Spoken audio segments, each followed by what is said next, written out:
to season 2 of the Revel Flow podcast. I'm your host, Flo, and this week we have the privilege of talking with Greg Ford. Greg and his wife, Shaylyn, began One.church back in 2010, and my family and I have been attending One.church since 2017 and have gained so much perspective and so many friendships from what they've started and stewarded. He's a visionary, a leader, a coach, a teacher that navigates clearly communicating to multiple generations all in one room at the same time. And when all is said and done, Greg, I think you would agree with this, you're just a kid from Akron. That's right. Right? Yeah, me and LeBron. That's right. Who's LeBron? Right? No. And it seems that every week you have my house tapped because whatever you're talking about week to week is directly applicable to what's going on in that certain situation. And you just bring a lot of biblical wisdom and do a phenomenal job of leading people who might not even have previously wanted to step into a church, and you've just created a really welcoming environment. So I just wanted to kick off the conversation to where you started to where you are now. Like how did One.church get started, or how did you even decide you wanted to be a pastor? Well, first of all, thank you for having me on your show. And it's an honor to be the first episode of season 2. It is, yeah. I got a little pressure here. This needs to be good. As far as like tapping your house, Lena and I talk pretty consistently. And so she's told me some of the areas that, you need to work on. And so that's where I kind of start my study, in general. But I appreciate that compliment, and I'm always encouraged by it because it really is my heart to want to help people as best I can, just whether it's, it's wild how in the Bible there are these stories that are really, really old, and yet there's so much, like if you really look at them closely, and I think if you ask the right questions of the text and sit with it and really think about it, there's so much of it that just applies. Somehow it ends up like right here, right now, even though the technology is different than it was then. There are definitely nuanced differences and some huge differences in terms of, our context versus the Bible, but yet still human beings. And like, there's a lot of the same stuff. So anytime it's being able to, be put in a way that people can do something with it and they find it helpful, that means a lot to me. So I appreciate you saying that. Yeah. As far as starting the church, I guess I don't know how far back you want me to start, but grew up in the church and really never quite felt like I fit.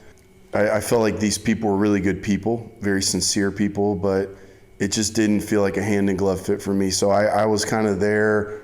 I was respectful. I wasn't trying to upset anyone, but I was just kind of powering through a little bit. I would tune out a little bit. I'd sit there as a kid, kind of drawing on the offering envelopes, drawing them like basketball plays or football plays or something, and just kind of doing my time and never really planned to go to church all my life or whatever. No disrespect to anybody, but it just wasn't anything I felt I was getting any value from. And so through a process, I really ended up finally, as I got a little bit older, doing some deeper thinking and making some mistakes and coming to that place like, what do I believe about this stuff? And it kind of sent me on an exploration. And I started to really find some stuff, some really powerful things in my own life, which then kind of compelled me to want to help others as well. So that's kind of how I ended up in ministry. At first I was doing youth ministry, working with teenagers, which I love. I still love teenagers. I tell our youth leaders here, they have my dream job. I would love to be the youth pastor at this church. Just really great students and amazing group of leaders just walking around here like that.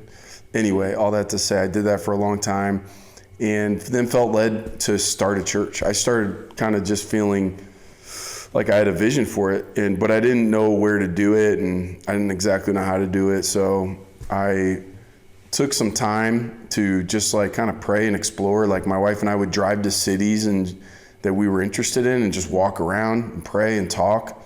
It was a little weird at first because it's like, what are we looking for? I don't even know, like, am I expecting there to be something in the clouds or what? Like, how do you even get decisive about that big of a decision? We're going to go start a church, and then how do you even do that? Yeah.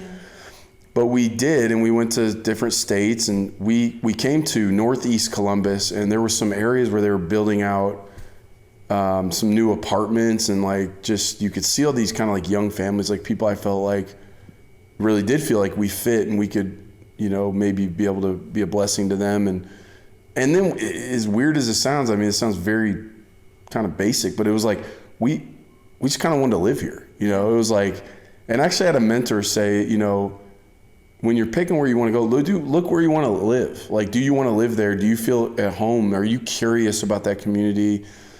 Do you have kind of a connection to it? And we did. Like, we just felt connected to particularly Northeast Columbus.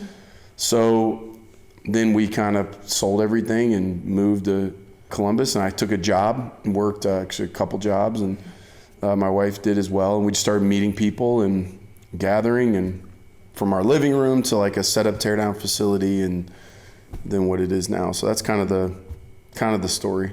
Yeah. Yeah. That's awesome. So you said that growing up you really didn't have too much interest necessarily to continue on with church, just within your own way. Do you feel like that's affected how you go after people now? Definitely. So first of all, before I say anything negative, I feel like I do need to be positive. Like in terms of like, I'm probably the last guy in the world that gets to complain about his family or his parents or anything. My parents were amazing, like good people, like just dripping in sincerity. Every mistake they've ever made, they were trying to do the right thing. So they're easy people to honor. I wouldn't want to even think about who I would be without having them as my parents. Like, they're wonderful people.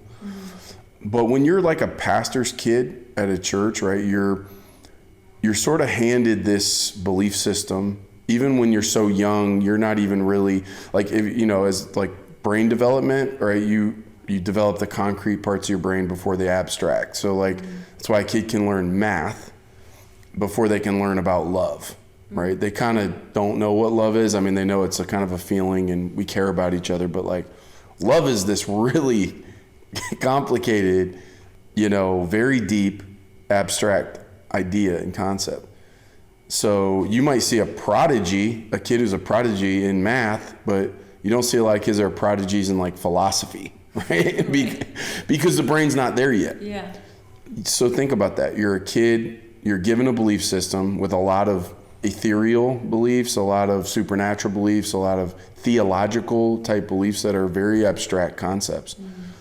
You're kind of handed that, and again, if you have parents like mine, they're wonderful human beings who create a safe environment for you.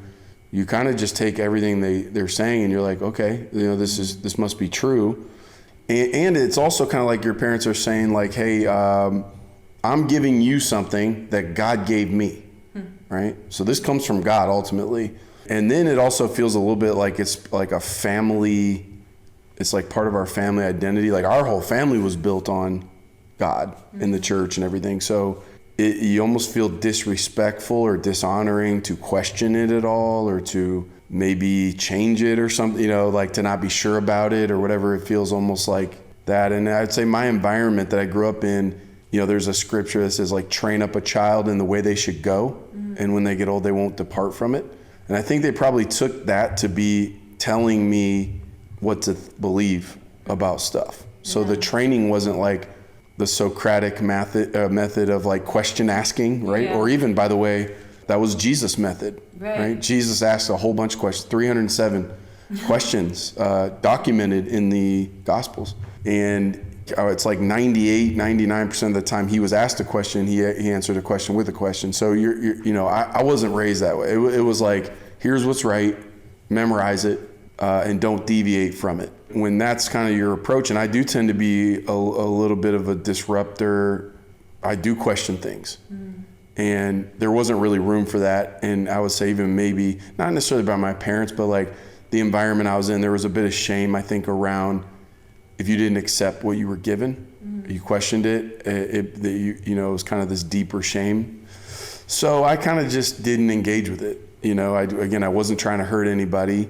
And I wasn't quite at a place to be able to lead myself through that process. So I have a lot of respect for people that walk that through. You know, you and I were talking a little bit ago about deconstructing faith. And, you know, we have a lot of people here that are all over the spectrum of what they believe and where they're at in feeling even confident in what they believe. A lot of it is pretty pliable. And in a lot of ways, I think that's really healthy. Yeah. To go, hey, does this thing hold water? You know, does this make sense? You know, I was talking to somebody the other day, you know, we were talking about like just theological methods or you know, belief methods, right? And so there's a method of coming to theological beliefs called the Wesleyan quadrilateral is what it is. But yes, but it's basically, it's like 4 things, right? So you take a belief and you got to run it through 4 things. And the first one is Scripture. So what does the Bible say?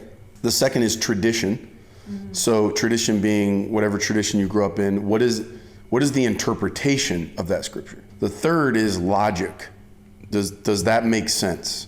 And the fourth is experience. Yeah. In your life experience, you know, or what you observe of life experience, does it hold water? So let's take one, for example, a scripture that, you know, would say, hey, if you pray something and you believe it in faith, it'll happen. So you read that verse and you go, okay, that's what it's saying. What's the interpretation of that? Maybe the tradition you grew up in, they go, well, that means like if you really believe God's going to do it and you ask him for it, it's done. Right. It's a guarantee, man. It's yours. Okay. Well, let's go to the third one. Logic. Does it hold water there? No, not necessarily, because 2 people could be asking for the same thing and only one of them can get it. This dude named Eli one time fell in love with a girl and prayed that God would make her his wife, but then there was some other dude named, you know, Hank, who was praying the same prayer, right? And saying, God, deliver Lauren to me, you know, and I want to marry that girl, you know. But so was Eli, and eventually God didn't answer Hank's prayer, right? Right, thank God, you know. Right, thank God. It would have been terrible. Okay, but my point is, if 100 people are praying for the thing and it only goes to one person, that means 99 of them it didn't work out. So that happens every day. Yeah. So that logically it doesn't. And then experience, we've probably all prayed for stuff that didn't happen like that. Mm-hmm. So then now I got to go back to what the belief. Okay, maybe my traditional interpretation wasn't correct. Yeah. Maybe there's a different one. I got to dig a little deeper. What are other ways that this could be interpreted? You know, I had a friend, we were talking about a specific belief and we were kind of running it through that grid, and he was like, in one of the things that just didn't hold logical water. And he was like, well, you know, we got to be careful because not every one of my theological beliefs is going to be able to fit into my logical brain, right? Mm-hmm. And I said, well, I agree with that. I think that's true. I think there are some things that are unknowable. Mm-hmm. But also, I think that can sometimes be a lazy default for bad logic. Yeah.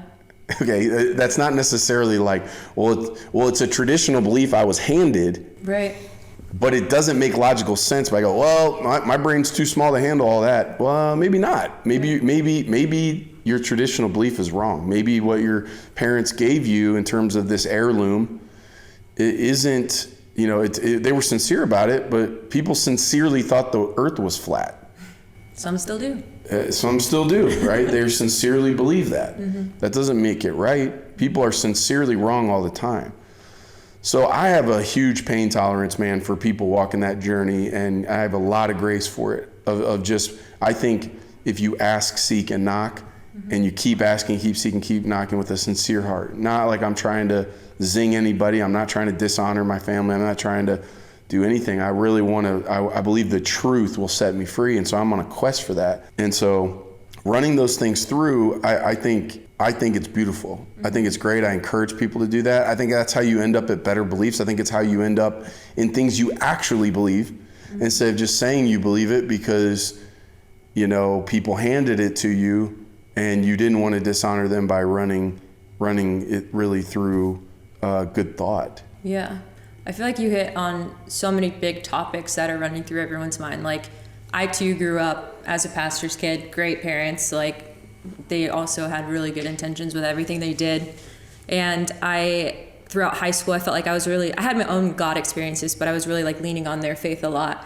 And then I went to college. It was a Christian college, but you could still get in trouble. You could still find trouble, right? And I found trouble. And it wasn't until after I had those experiences of really trying to like, okay, this is what they say is true, but I don't really have the experience that they have, and started having my own experiences, I started building that trust. It's like you can't have trust based on, like you were saying, like your parents said it was good, they're good people, why not believe them?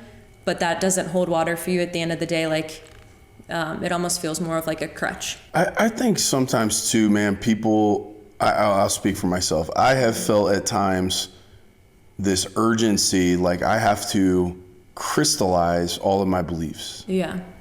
And the sense of fear, if I haven't, somehow I'm exposed or whatever. I felt that young. I don't feel that as much anymore. I feel like, number one, it's hard to even be self-aware enough to know exactly what you believe. Like I could ask you, what do you believe about this? And you could give me an answer. But man, if you could really like truly open up your mind and heart and see exactly what's going on in there, some of it might be like, how much do you believe that? Like 80%, 70%? Like, have you really wrestled that all the way to the ground, or is it kind of like, well, this is the answer, I think, you know? So like, I think to lose sort of that compulsion around like, dude, I got to believe, I got to be sure about what I believe, and it's all got to be right. And that sense of urgency or fear, I think that's counterproductive actually to good thinking. I think if you tend to, like, a lot of times patiently working something through, allowing yourself to go, you know, I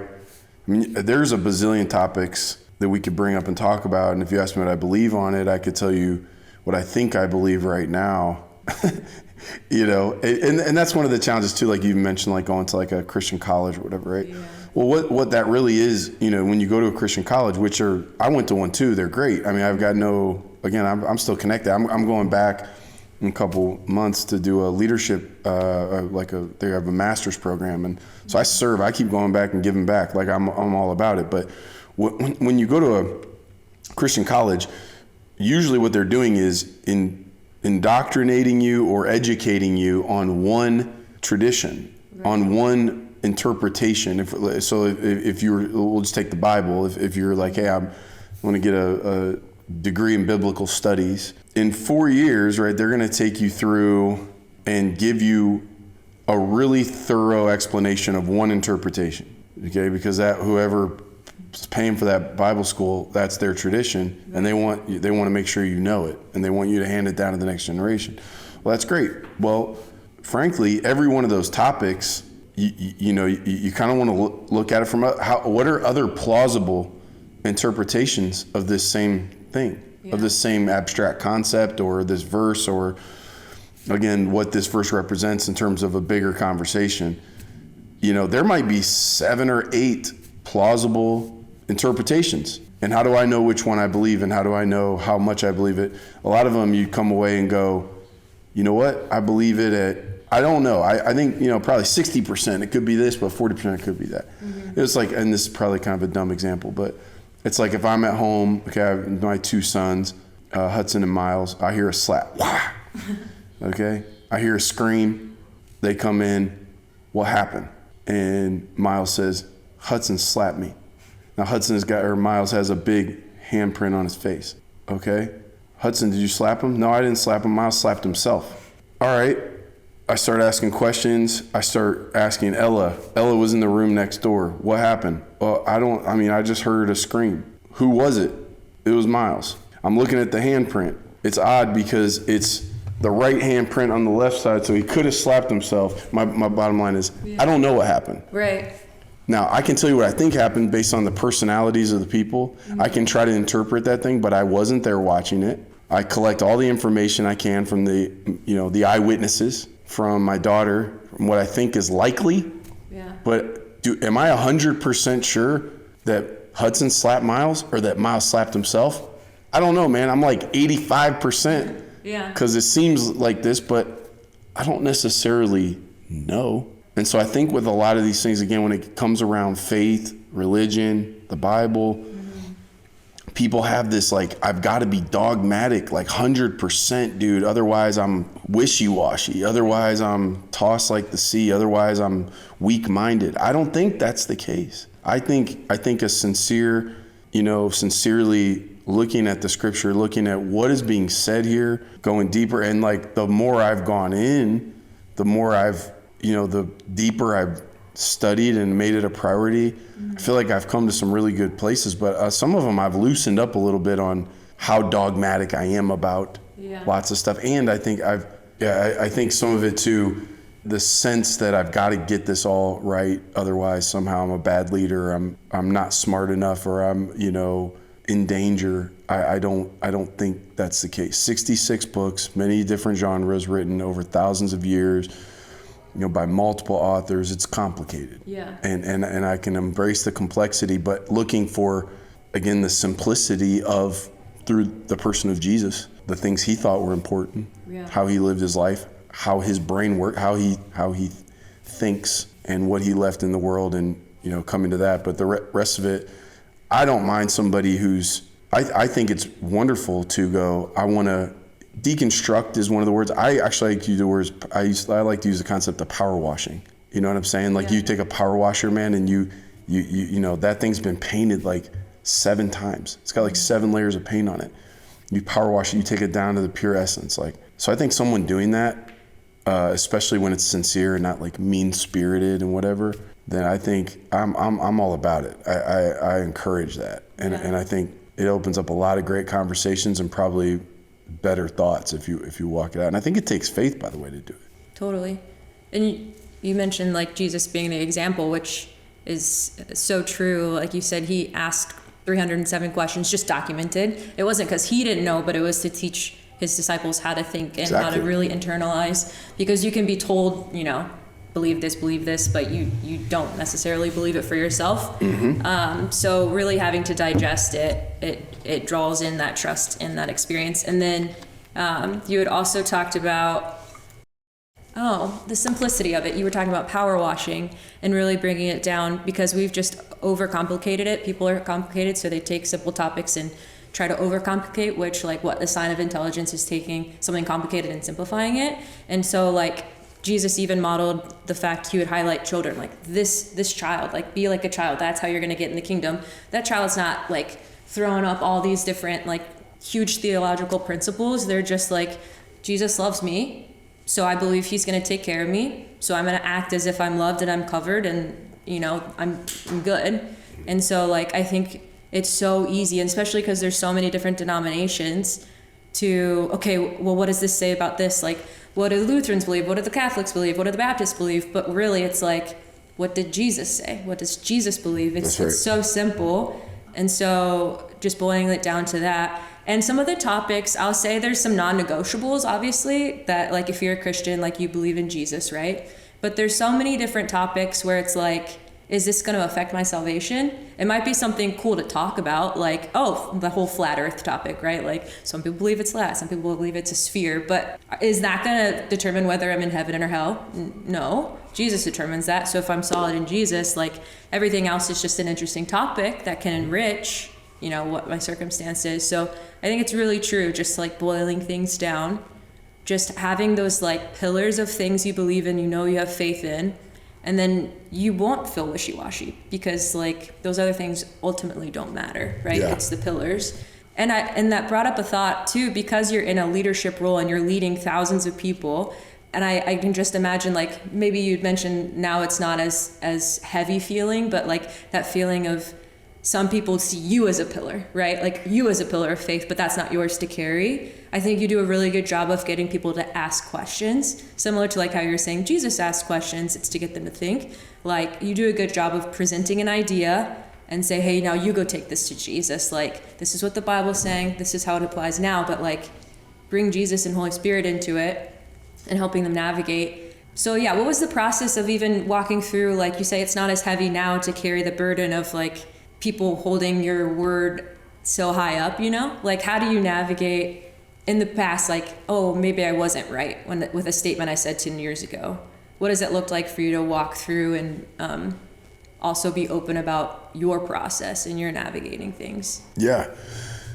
So I think, having space to kind of take, as the messages are kind of coming together and being constructed, going, what really is the point or the thought or the tension that I want to introduce people to, for them to be able to process their life and their decisions through. Mm-hmm. So for give an example, I'm going to be talking for a number of weeks Matthew 5-7, which is it's the Sermon on the Mount, right? It's a collection of some of Jesus' greatest teachings.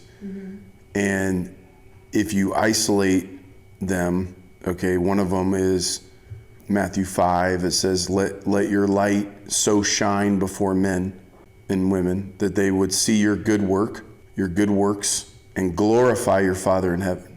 In other words, when you do something good, do it so bright and so loud that it attracts attention. And then when you've attracted all that attention, use that attention to deflect the glory to God. In Matthew 6, it says, when you do good deeds, do them in private, and don't let your right hand know what your left hand's doing. So you probably heard both of those sermons, right? Oh, yeah. And if you just happen to show up like one week and your pastor's talking about let your light so shine and saying like go big and go bold or go home, and when that light hits you, boy, give it to Jesus. And then the next week they show up and they're like, you know what, don't let the right hand know what the left hand's doing. You're like, what in the world? Yeah. What am I supposed to do? Well, what you're supposed to do is sit in that tension, because there are some of the things that you do that you need, that it needs to go public, and people need to see it, and it needs to be an example ultimately for the glory of God. But then there's some things that you should do that no one ever knows about. Yeah. And that, you don't get any affirmation for, any glory for. No one, you see what I'm saying? Yeah. Well, how do I know which is which, Pastor? That's what you and God need to talk about. And that's where case by case, you need to pray about it, and you need to go, Lord, search my heart. Why am I doing this? And what's the spirit of doing it in private? For what?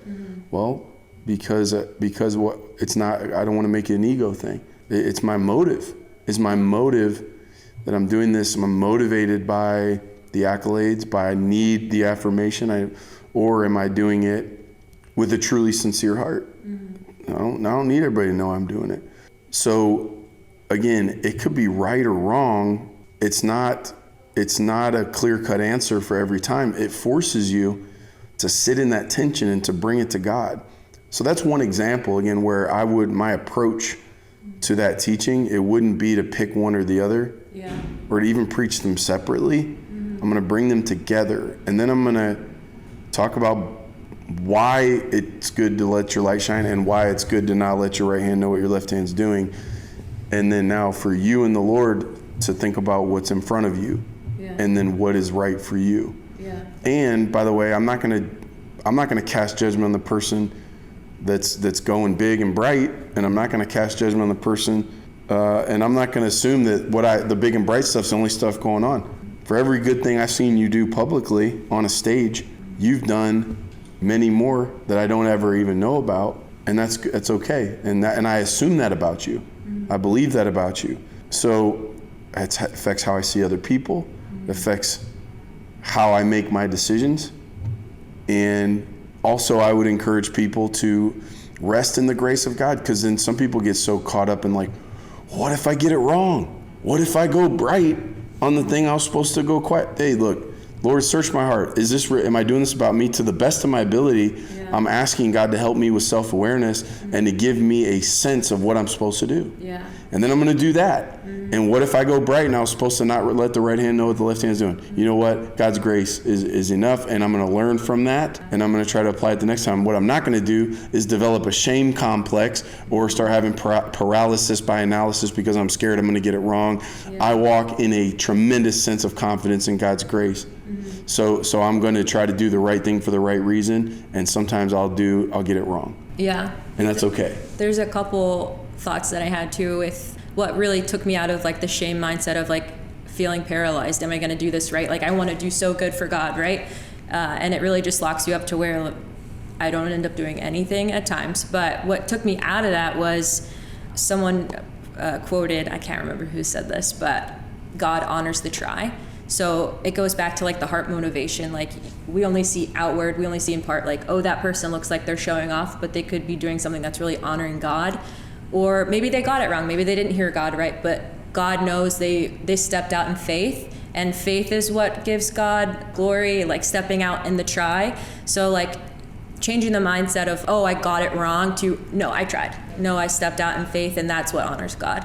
And then the other thing of what took really the pressure off of any kind of leading moment that I've been in, whether it's even just like at home with my kid or out somewhere on a stage, is I'm just here to set the table. I had someone on earlier on my podcast, Peter Mattis. We talked about, it's actually a quote that I heard from him.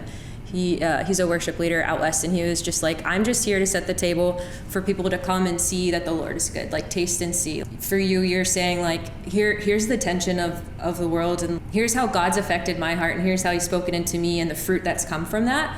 So like the fruit from your life should provide that hunger for other people to come and then sit at the table. You've prepared a place for them to come and sit and really to navigate and learn and sit with God, right? It's not the Greg show. It's like you're here to represent Jesus.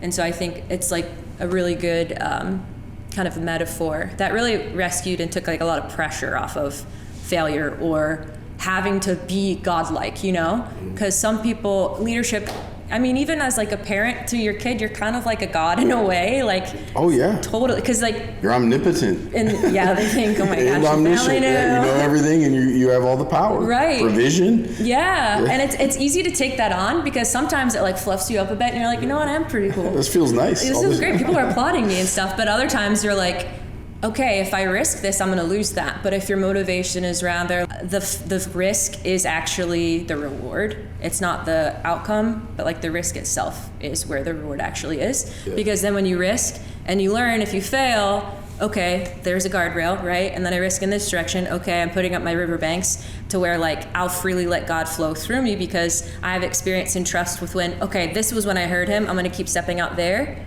And I know he'll catch me if I risk over here. Yeah. And so I think, yeah, that's been super helpful and just similar to what you do. So you were asking about the content and, you know, how do you come up with the stuff and some that, you know, process, whatever. So I've got like some like processes of ways of, you know, trying to get thoughts out and trying to organize them. And I collaborate a lot and everything. But what's interesting about when I look back, so if, you know, when I was in high school or, you know, late teens, if you told me I was going to be a public speaker, I would have laughed. I had no desire to be a public speaker. I don't have like a deep desire to like just get up in front of people and talk. So like, for example, unless I have something to say, I don't want to get up there. So if I'm sitting there and there's another speaker up there and they're talking, unless I have something I feel really strongly about, I'm more than happy to sit there and listen to somebody else. I enjoy creating content. I enjoy bringing the thoughts together. In a different life, I could be a screenwriter, or I could be a researcher or a content developer for someone else. Yeah. So if like, let's say you were just a way better public speaker than I was or whatever, and I was helping feed you thoughts, and then you'd get up and just present them so good, and I'd be sitting there going, oh, wow, like that was, I could have not done that, you know, that was so much better than how I would have said or would have done it, but I sparked the thought. Yeah. I could totally live like that. Like I enjoy those things, but I don't feel compelled to get up and talk all the time. That being said, that's helped me a lot because some speakers, public speakers, they like the sound of their own voice. They get a lot of intrinsic value just being up in front of people. Yeah. I don't. I don't love being the center of attention. I like being respected. Yeah. I like having a good reputation, but I don't like being the center of attention. I've made my wife promise to never throw me a surprise birthday party. I don't want to come home and now here's 50 people and it's my birthday, and I don't love that. I don't enjoy that. So like the point with that is, if I did just like getting up in front of people and just talking and all this, I might be willing in my study to go, okay, this is good enough. It's coherent, it's linear, it's got a beginning, middle, and end. Good enough, let's go. But for me, unless it really compels me, unless I've been digging and digging and digging, and I really found a piece of gold, like this is gonna help people. This really is gonna help people. I'll just keep digging. I won't stop working. I'll keep working until I find something that moves my heart that deeply or affects me that deeply. Then now I have enough energy to get up and share. Yeah. But I honestly, pretty much every week I get up to share, I promise you I have this feeling internally. I'm like, there's no way I'm going to be able to deliver this as good as it was when I received it. Yeah. Like when we were studying and it came together, okay, and I got so excited about it, that feeling I had when I discovered it or saw it, God showed it to me, that, the revelation or the illumination, like that feeling, I'm not going to be able to give that to the people as good as I received it. I feel it every week. And the prep for me is more joyful than the presentation. So that being said, it ends up really being a blessing to the presentation because I have those things compelling me to dig deeper, dig further, ask better questions, spend more time with it, go the extra mile. So oddly enough, the fact that I'm not a natural public speaker and it's not what I aspire to be, and the presentation doesn't give me as much intrinsic reward as it would maybe some other people, that's actually been favorable in terms of getting me to a better place, and I think having something better to give. Yeah, I mean, how many people in the Bible did not want the assignment they were given at first, but it was really like where God shone through his glory the most, right? So it's like the Gideons and Moses didn't want to be a public speaker, and he actually spoke through Joseph? No.